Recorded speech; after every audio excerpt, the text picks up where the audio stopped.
Joining me now is Eddie Gabor, CEO of Key Advisors Wealth Management. Let's start with Palantir. I mean, given the company's 150% jump in commercial revenue, are those AI fears that we were seeing last week kind of evaporating?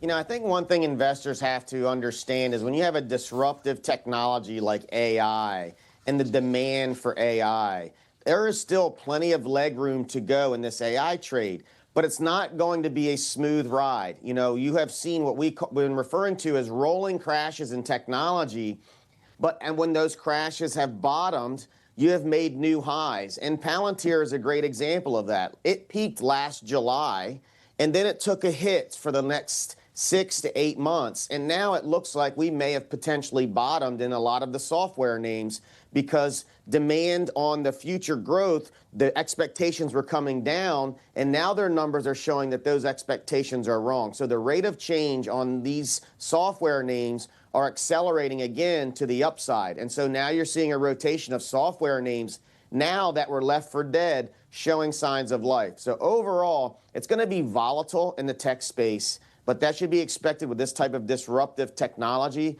But we're going to be heading to a productivity boom in this country like we've never seen before, and it's going to be because of AI. So in our opinion, there's still a lot of upside and profit margin expansion in this area.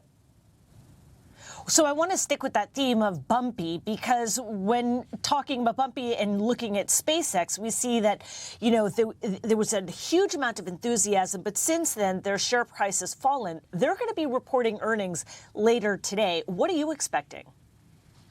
So when you look at a company like this, it's very typical when you have an IPO that comes out with a lot of hype to get a lot of people in at first, and then you see the stock correct.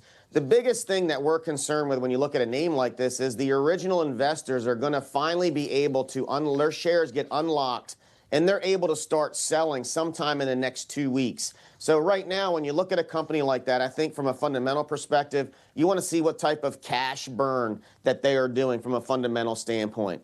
The other thing is, I think investors are going to want to hear is if there's any intentions or if they even talk about potentially merging with Tesla down the road. But as an investor, I think you're going to still see more selling in this name because, again, a lot of the folks that got in early innings when this was private are finally going to get an ability to unlock some of their shares, and they're probably going to think it's prudent to take some profits and put some cash on the sideline. Eddie Gabor of Key Advisors Wealth Management, thanks very much for joining us.